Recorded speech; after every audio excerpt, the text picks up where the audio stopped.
The CNBC app. Global market news in one place. Customizable sections and personalized alerts. Stocks tracking, interactive charts and market insights all in your hands. Stay connected. Stay informed. Download the CNBC app today.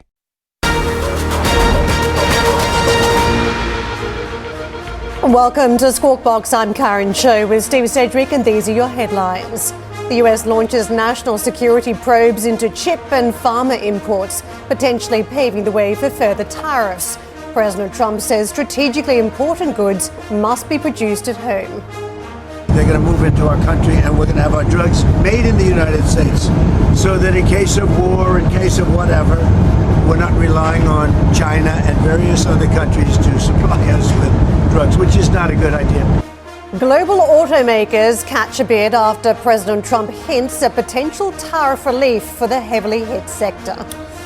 Elsewhere, sales at luxury giant LVMH missing the mark in the first quarter, falling by 3% amid continued weakness in Asia, as the industry braces for the impact of President Trump's tariffs. And the Chinese president, Mr. Xi Jinping, continues his charm offensive in Southeast Asia, inking deals in Vietnam as Beijing looks to bolster regional ties in the face of US tensions.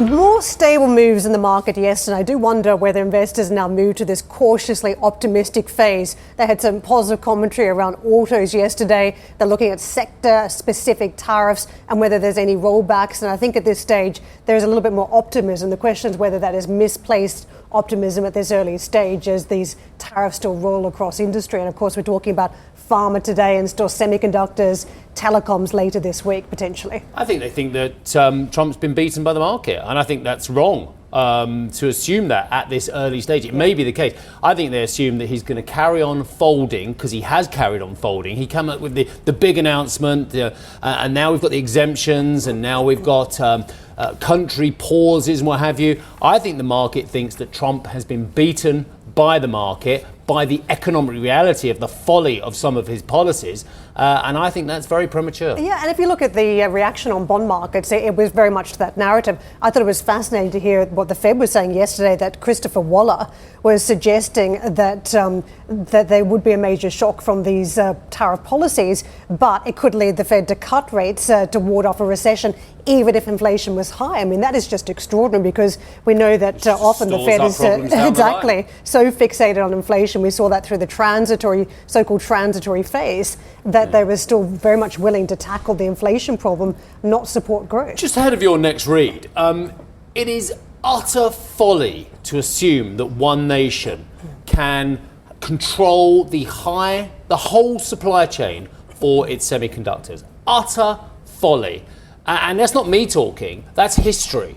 And we had a great guest. We got him on last year after I read a book called Chip Wars. It's a very famous book. It did really, really well in 2022, 2023, doing really well now. If you want a bit of homework, everybody, read Chip War. I don't get a cut, but Chris Miller's book was absolutely fantastic. And after reading it, if any one of you out there believes that any one country, and I'm talking the US, Taiwan, China, the Dutch, the Germans, because they're all, and the Japanese, because they're all involved in the supply chain. If you think any one of those, especially China and the US, can control the entire supply chain of their semiconductors, I will eat my hat. Hey, there you go. We've got another pressing example this morning. We've got Boya Erkamon from Ericsson. And of course, don't forget, there was the Huawei story that played out in recent years. Did stopping Huawei in its tracks really stop the company? I mean, it's going from strength to strength lately if you look at the Chinese market I concur. Internationally. We've got to push on to those sector-specific trades now. As the Trump administration says it will push ahead with investigations into pharmaceutical and semiconductor imports, potentially paving the way for further tariffs. The White House probes will come under the Section 232 provision, which justifies the use of tariffs to boost domestic production and guarantee national security. Speaking to reporters on Air Force One, the president said the measures would move production back to the United States. We want to make our chips and semiconductors and other things in our country. And I will tell you, Another one is pharmaceuticals, drugs and pharmaceuticals. We want to make our drugs in this country. And by placing a tariff on the companies that are not in this country, they're going to move into our country, and we're going to have our drugs made in the United States. So that in case of war, in case of whatever, we're not relying on China and various other countries to supply us with drugs, which is not a good idea. And it'll happen very fast. It'll all happen very fast. And I've got to just go one more time on this one, because the America first, absolutely, if you're voted in, you should always put your country first. But it's a question of what you think your relationship is with the rest of the world. And there seems to be this idea in administration that America's borders will keep it safe.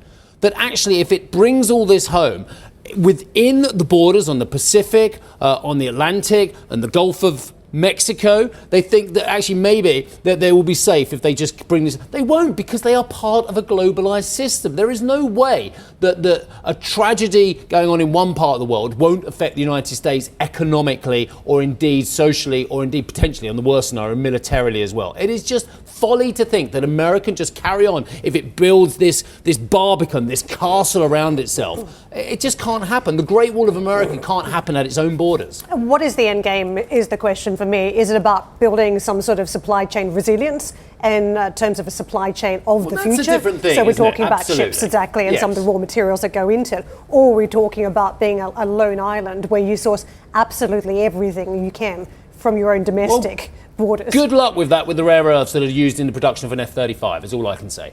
Trump also suggested he would be open to here we go, he's open to tweaking the 25% levy imposed on car and auto part imports. The announcement sent shares in the US automakers higher. Not Tesla, though. There was some interesting coverage around that one. $252 for Tesla.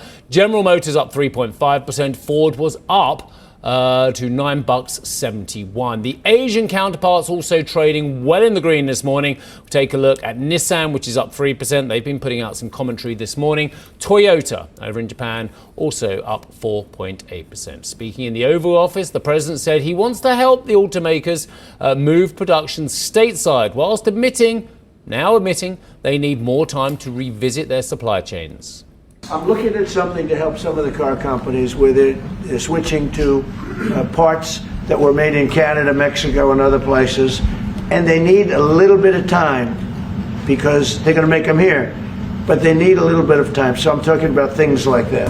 It was a second positive session over the US markets, but that said, I think still some caution around the tariffs. The end trade's not exactly matching up to some of the stronger futures action early on. We did see a build, though, but not even over 1%. It was below that. So 0.75% for the Dow. One of the top performers, Goldman Sachs for the Dow, S&P 500. There was a lot of Apple in the trade yesterday as traders, investors were trying to work out the exemptions and what they would mean, even if it was a pause for now on the direct hit to Apple. So what you saw, the market moving higher, Apple a big component, but some of the other FANG stocks, it was a bit of a limping across the line. You saw barely much movement to the upside. And don't forget yesterday, the beginning of that blockbuster trial from the regulator against Meta around whether it has a monopoly behavior, thanks to recent acquisition, the likes of WhatsApp, for instance. So that stock was one of the worst performers on the S&P 500, and elsewhere you saw a very much a laggard performance from Amazon as well, so some of the big AI names. But you did see money behind the banks, and the Wall Street Journal article this morning, banking trading desks are minting money from Trump's tariff chaos. So there's the volume of trade going across those equity desks, and it propelled Goldman Sachs, of course, in that trade yesterday as the bank numbers were again rolling across the tape. To the dollar trade, and what we're watching this morning, this is how the greenback is faring. Again, slipping. It's on the back foot versus euro and sterling, so we're 113.5 plus on euro dollar. Cable trades at 132 plus.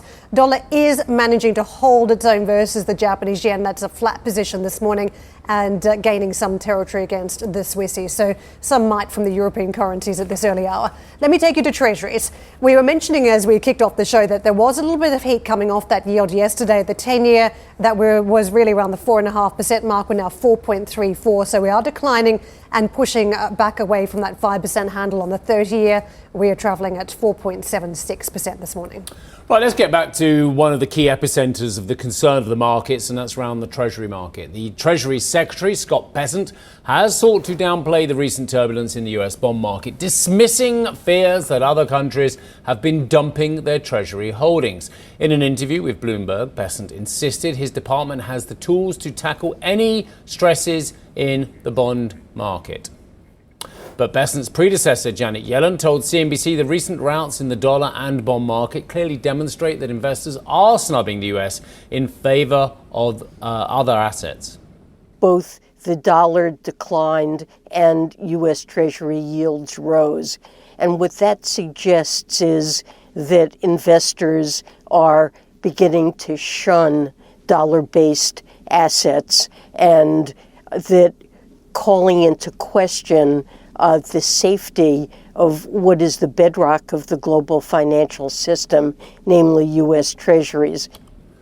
Well, let's get to Richard Kelly, who is head of global strategy at TD Securities. Richard, I think the current Treasury Secretary is pretty much right, though, isn't he? There is very little evidence of accelerated foreign selling of US Treasuries over this most recent period. I mean, yes, there's been a gradual decline over the last couple of years of the holdings of the likes of the Chinese, but I don't think at the moment there was evidence from what I could see that this was turning into a rout. Correct. No, agreed. I mean, when you look through the flows that went through last week, we still saw buying into U.S. Treasuries and overall selling in the rest of U.S. fixed income, exactly the sort of flight to safety you expect in there. Obviously, the market pricing showed that going off, and that can be coming from deleveraging trades that were focused on the U.S. That can come through some of those marginal flows going off. So I think the story of deleveraging from the U.S. as a safe haven asset is a long-term story that will take decades, if that is sort of the track we're on. That's not something that comes through in the midst of a crisis in 48 hours. And yet it is a tool that China can use in its negotiations, in its stance with the US over wider relations as well. Is it a tool that you've seen any implication that the Chinese are willing to use? Well, I think it's a broader. I think even before you get to that sort of implication, that there's the basic tautology in economics that your capital account is the equal opposite of your current account. So if the U.S. administration wants to shrink their trade deficit, by necessity, it means you need less inflows of capital. You need less foreigners buying your assets over time. So that should naturally happen where it comes from. But over and above that, yes, I mean, I think when you're looking at what happens in this sort of scenario, and if you're creating a Fortress America sort of situation for the economy, you start to think about diversifying the reserve assets that you're holding around the world, whether you're China, whether you're other countries around there. I think that process, that discussion, I mean, one of the peculiarities last year, as we got out of what had been a ZERP and NERP world and QE, you didn't see very much return to euro as a reserve asset. And I think part of that was just that the returns on treasuries were still so much higher than what you would get on a bund. You weren't seeing reserve managers move into that trade. But I think that's still there. That potential is there because people are generally underinvested in euros. So I think those conversations now start to make a little bit more sense of should we balance out what we're holding in our reserve currencies. And I think for FX, that can mean that you get a bit more strength in those reserve currencies versus the dollar than you do the dollar versus other high beta areas, because I think there can be a reallocation across safe assets because in general, the global markets are over-owned the US dollar. Richard, a lot of commentators have been pointing out that the US dollar has also disconnected from the yield story in the United States. Those much firmer yields not doing much for the dollar trade. But we've had some more commentary out from the Fed overnight, and it seems from Waller's perspective that growth is all important here. Even if we've got sticky inflation thanks to the tariff story, that they'd be willing potentially to cut rates to try and shore up the economy. What do you make of the potential then for the Fed to be embarking upon the series of rate cuts the market is now pricing in? I think that's the right path. I mean, certainly this is a much more complicated scenario for any central bank when you have inflation up, growth down, and you have to go on an expectation that inflation is transitory. We know that that hasn't worked very well for the Fed and other central banks in the last few years. But so far, you can look at market pricing for, inflation break-evens. They're telling you this is a one-year inflation shock. And after that, inflation is back to where it is, if not a bit lower.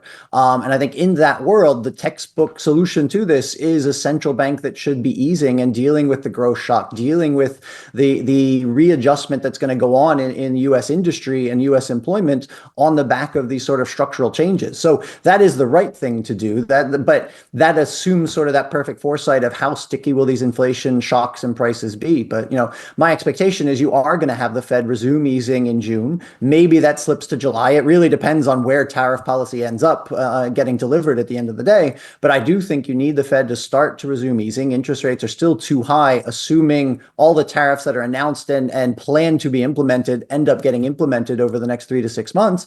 And I think you can have the Fed start easing in June and continue all the way into spring of next year to get interest rates where they probably need to be to help offset some of this shock. Richard, that is the problem, the policy uncertainty, though. The Fed can work when it's got a series of facts, but as even investors, traders are seeing that there's a daily change on some of the decisions around tariffs impacting sectors. What does this mean in terms of the impact for certainty around pricing the bond market if many people are just not sure how much of the tariffs are going to be sticking around? Yeah, well, you were both having the conversation as to what market was taking out of this. I agree that I think markets have gotten a little bit too complacent in the story that it just means that Donald Trump has backed down and we're not going to see tariffs coming through and this isn't going to be very aggressive. This is an administration that are true believers that this structural adjustment needs to happen. They're true believers that tariffs can be a positive policy tool, but there's a disagreement on the timing and the tactics of how it gets implemented. And as there's been sort of pushback coming through, they have been willing to delay and go off, but these things are still coming over time. It's just a question of when, not if. So I think this is where right now the market is a bit confused. You do have a bit of a disagreement on there, what's coming through. And I think people are just sort of exhausted of trying to keep ahead of exactly what are the tariffs, exactly what are the policies, when are they coming through? And that just means you start to trade less. And so you get less and less liquidity. And so when you have shocks like last week, they become even more exacerbated than they would be. So I think overall, it reduces liquidity. It reduces positioning in the market. It opens us up to increased shocks and volatility as we go off. It doesn't necessarily give you a directional bias, though, overall, Richard, on that side of things. Richard, what is the last piece of advice you gave to your clients now you're going to give to our viewers? Or even, no, let me change that. What's the next piece of advice? What should they be doing? Because is there anything really obvious to trade out there, to own, that is actually the wrong price at the moment? I don't think it's about obvious at the second. It's just trying to weather the volatility as you're going off. Volatility was much too low. Now you're at these sorts of levels, you go off. Don't go in and just pick, buy the dip as that goes on. That's not the right bit here. But there is winners and losers. When you come into industrial policy, there are sectors, there are countries that are winners and losers in that. And you have to start sort of pricing around that side of things. And this is where we need to see where tariff policy ends up, because that's what's going to determine what this comes through. Richard, thank you so much for joining us. Richard Kelly with us, Head of Global Strategy, TD Securities. Coming up on the show, earnings season is ramping up again with sales slipping at LVMH. We'll bring you the full story after the break. Plus, Chinese leader Xi Jinping signs a slew of agreements with Vietnam as his ASEAN tour continues. We'll bring you all the details in about 15 minutes' time. And Ericsson numbers have just crossed the wires. We'll break down those numbers and discuss the economic headwinds at 6:45 BST with the CEO, Börje Ekholm.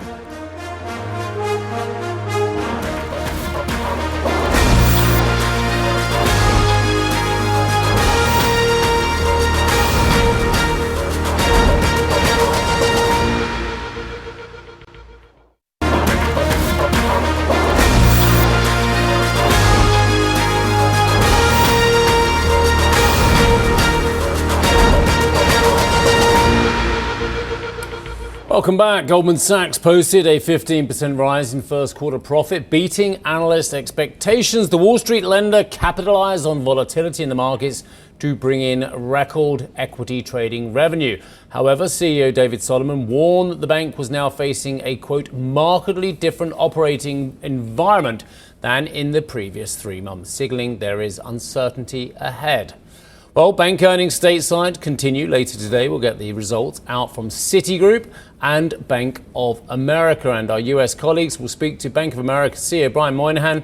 That is later today. Tune into that interview at 15:30 British summer time. And now to the bellwether in luxury. LVMH sales missed expectations in the first quarter, falling by 3% to 20.3 billion euros. The move lower was driven by weak demand for luxury goods in China and the United States, as well as tariff uncertainty. Charlotte joins us with more. Charlotte, there are a couple of takeaway messages from me. One was in beauty, and we know there's been a ton of beauty over the years with new brands coming to the market, South Korean brands, challenges around performance. So the breakdown there I thought was very interesting, that there was a decline, but also the softness now coming from the United States, which was really doing the heavy lifting thanks to some of the weakness in the China market. You seem to be passing the baton.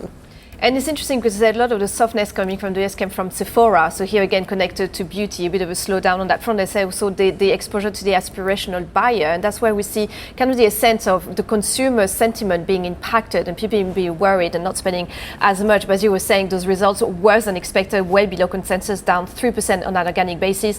All the division missed the expectations as well. They were all negative or just flat. But as you were saying, a lot of focus on fashion and leather, their biggest division, that was down 5% on an organic basis, so here again much worse than expected. So that was a division that was already in negative on an organic basis in the fourth quarter. But it seems that the trend is getting worse, and it is a really important one because you were saying it's seen as the bellwether of the segment, and so looking at the other division, there are also some difficulties. Before fashion and leather, they say while Louis Vuitton performed a little bit better than expected, in some other brands, particularly Dior. So here again, one of the trends I see, the second biggest brand in that division, that seems to be below average. So some issues this year that seem to continue. But watches and jewelry, which is 0%, they said they have good growth at Tiffany's. But here again, that's a segment that normally has been more resilient. We saw in the past quarter, that we saw with Richemont as well, because exposed to the most affluent buyers. But here again, we see the growth stalling. Wine and spirits, again, deterioration, that trend down 9%, while champagne was okay. They said cognac and spirits down 17%. So all these trends just getting worse as well. A lot of focus, of course, on tariffs, because all these numbers are before tariffs as well. So that's something that we need to keep in mind. And so the question is, what with sentiment, how much sentiment can deteriorate, and how can I impact the luxury buy as well? Interesting note from HSBC a few days back saying consumers don't buy luxury because they are wealthy, they do because they are confident about the future.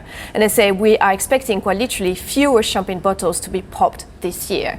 And that seems to be reflecting this. And here again, talking about tariffs, what was interesting, there were some questions about their workshops in the US, because Louis Vuitton has 3 workshops in the US, one that was open under the first Trump administration. And they were asked whether they would consider producing more in the US to try to avoid some of the tariff effect. And they said, look, we need to be cool-headed. We are in this 90-day period. There was a CFO speaking last night, so that they can increase production in the US, but it takes time. They need to train people, they need to hire people. So it would be a more long-term thing. So it's something they are looking at potentially further down the line if need be. At the moment, they said they want to keep cool-headed and hope for a negotiated solution. To me, the share price action is fascinating because it's now broken below the lower end that it was tracking around. So it's given up the 2022 ranges almost and seems to be going right back towards the 2021 ranges. So effectively wiping up a lot of the bounce that you've had in those post-COVID years.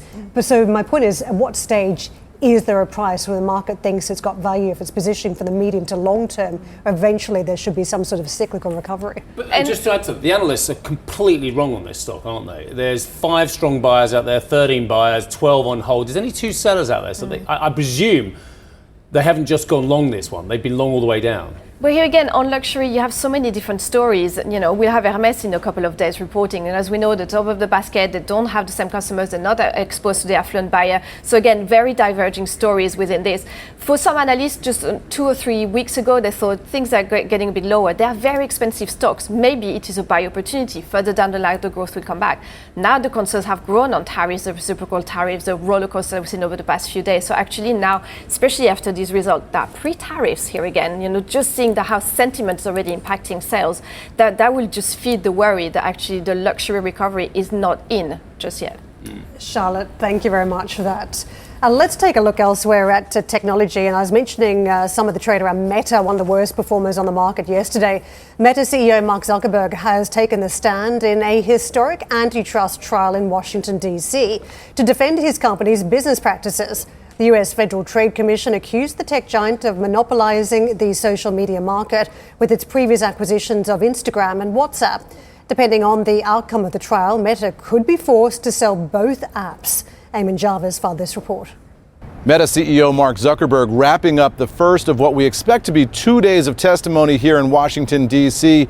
Over the FTC's case that Meta's acquisition of Instagram back in 2012 and its acquisition of WhatsApp in 2014 amounted to anti-competitive conduct because they essentially strangled the competition in the cradle at that time and allowed Facebook, now Meta, to grow unhindered by aggressive competition. Now, Meta has been arguing in court through the day on Monday that that's a ludicrous case. They say that this case is way too late, should have been filed years ago, if at all. And on the merits, they say the case fails because there is competition. They point to TikTok being one of the big competitors here for Meta. We do expect on Tuesday to see Mark Zuckerberg testifying again, and we expect that this case will run several weeks. So no decision expected anytime in the month of April necessarily, but at some point here, Meta, if they lose this case, could be forced to spin off WhatsApp and Instagram.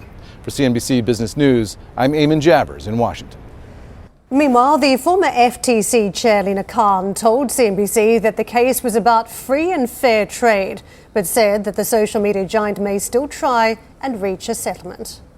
I'm glad to see that it's gotten to this point and that the various efforts by Facebook and Mark Zuckerberg to make the case go away on the eve of trial were not successful. Once it's taken 4 years to get to trial, by that point, the parties have usually exhausted any efforts to get to settlement. Of course, with this administration, when we continue to see executives walk into the Oval Office seeking special favors, until the trial is over and until we actually get a liability verdict and then a remedy, we're all going to have to wait and see. Thank you for listening to Squawk Box Europe Express. For more market-moving news, you can head to cnbc.com. Or join us again on the show with Steve Sedgwick, Karen Cho, and myself, Arabile Kumete, weekdays on CNBC.